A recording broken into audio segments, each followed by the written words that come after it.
The World Baseball Classic is about 3 weeks away or so, something around that.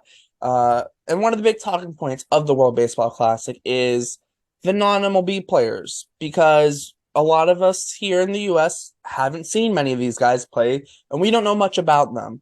However, we've done some digging, and me and Pat, we've got three players, all of them from the Japanese team, who we think could be big impact players that all play or still play in Japan. So we're going to cover them right here on Bleacher Brawls. My name is Derek. I'm here with Pat, and let's get straight into it.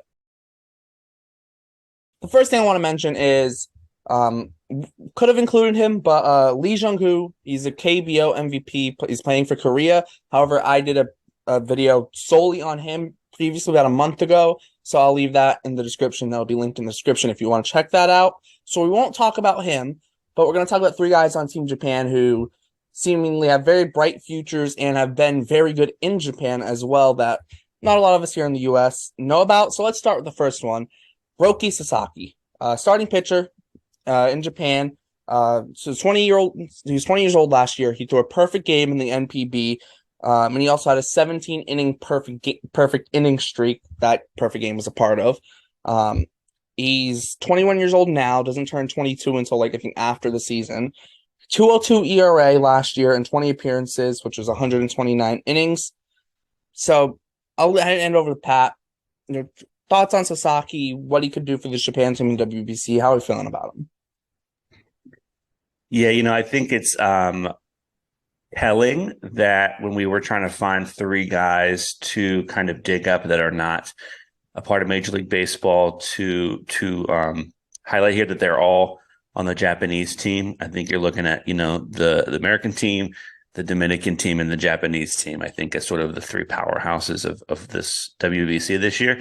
And this Japanese team, I think, is especially going to be interesting for us as Americans, American audiences, because one, of course, them winning in the Olympics a couple of years ago, right? And then, of course, a bunch of these guys that, like the three guys we're going to talk about, we just don't know, right? He has goofy numbers. Okay. I mean, this is like video game numbers, and you've got a legit team, right? A Japanese team that has Shohei Ohtani on it. Okay. And we're talking about a guy who probably the best pitcher on that team. Might be. And Yu Darvish too, and Kodai Senga. Right. Exactly. I mean, this is ridiculous. And he's still young, and it kind of just seems like that some of this stuff, 17 perfect innings in a row, stuff like that, is kind of just seems to be the beginning. You've got a fastball that never goes below 100 miles an hour. I mean, the guy's goofy good. Nasty splitter too. I think you see a lot of Japanese pitchers with fastball splitter combo, but you don't see a lot of Japanese pitchers where they're throwing 100 with that wipeout fastball splitter combo. Some have kind of likened it to a forkball, which they kind of done with Kodai Senga in a sense, but there are a lot of people who also say it's still more of like a splitter than a forkball. But it's very interesting, and he's only 21. He's not going to be 22 for a while. This is age 21 season, and he's a big piece for this Japan team. You look at the rotation, and we're going to talk about another guy in this rotation. But you have Shohei, you have Darvish, you have Senga. And remember, Senga was on the 2017 All WBC team. People don't remember that. Then you're going to have Roki Sasaki, another guy in this Japanese rotation who's really good, Yoshinobu Yamamoto. He's only 24 years old, and you look at him, and he's won the NPB Pacific League MVP in 2021 and in 2022 as a pitcher. He had a 139 ERA in 2021 in 26 appearances, 193 innings. Then a 168 ERA in 26 appearances again in 2022, and that was also 193 innings. So he's been lights out the last 2 years in Japan. At 24 years old, a little bit more advanced, especially in age of Sasaki. A lot of people I've talked to say Sasaki's definitely got the higher potential, but Yamamoto's still a really good pitcher. And it seems to me that he also has the potential to be posted at the end of this season. I think after next, I think. Okay, you can something like that. We can double check that. Correct me at the bottom or something if I'm wrong. But that's soon, right? And so you're talking about a guy that wants to come over, might come over soon, And this is going to be the first chance for, number one, a lot of us to watch him play, right? But also a lot of people in Major League Baseball to watch him play and play against him.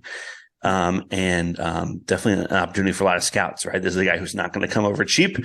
When you compare the Senga deal, that's going to seem like chump change, possibly, right? And that's coming from the Mets, so that's saying a lot. But this is a guy who's going to come over soon. Similarly, goofy numbers, right? MVP the past 2 years, their equivalent of the Cy Young past 2 years, right? And so this is a guy. It's good. He's coming in hot, and he's coming soon. Oh, 100%. Yeah, he can't actually come over in 2023. I didn't think he was turning 25 until after the year, so you have to wait. But no, he can't come over after 2023. It'd just be a matter of will he get posted. That's because that can always be a problem with Japanese players. But yeah, and these two guys, the reason I put these two guys in this order is every single WBC there has been, Japan has had a player who has yet to pitch in the big leagues be on the all WBC team. In 2006, it was Daisuke. In 2009, it was Hisashi Iwakuma. In 2013, it was Kenta Maeda. And then in 2017, it was Kodai Senga. So every single WBC, they have a pitcher come over from Japan who has never pitched in the MLB and didn't even pitch in the MLB that upcoming season and was lights out in WBC. So that's another thing to watch too. Right. Some of those names, like you go, oh, hindsight was 2020 on those, right? But we forget that they were hot at the time, right? And had appropriate hype. And I think we're looking at the same thing here. Also, too, Daisuke didn't come over till he was a little older. Iwakuma Right. didn't come over till he was in his 30s. Maeda didn't come over till he was older. And Senga's 30. So you look at these, they all came over older. But if Yamamoto comes over when he's 25, and maybe Sasaki when he gets to 25, which is still 4 years away, if he comes over when he's 25, he comes over, as soon as he can, you're going to get the MLB teams are going to get the primes of these guys, which is another big thing where they're getting, late prime and start of the decline of a lot of the Japanese guys. For sure. Let's talk about our last guy. All right, last guy here, Munetaka Murakami. He's a third baseman / first baseman, but more so a DH type. But he can play third. He does play third base in Japan. He was a 2021 and 2022 NPB Central League MVP. So as Yamamoto was the MVP of the Pacific League the last 2 years, Murakami was the MVP of the Central League the last 2 years. He's only 23 years old. He hit 278 with a 408 on base and a 566 slugging for a 974 OPS in 2021. That was 39 homers to go with that, 27 doubles, and 112 RBIs. The 2022 season was the real standout year for him. He hit 318 with a 458 on base, 711 slugging, 1168 OPS. He had 56 homers, 21 doubles, 1 triple, and 134 RBIs. Those 56 home runs in 2022 broke the NPB record for most home runs in a season by a Japanese-born player. So he broke as Aaron Judge had the home run chase in the MLB for the American League. Yeah, Murakami had the home run chase in Japan.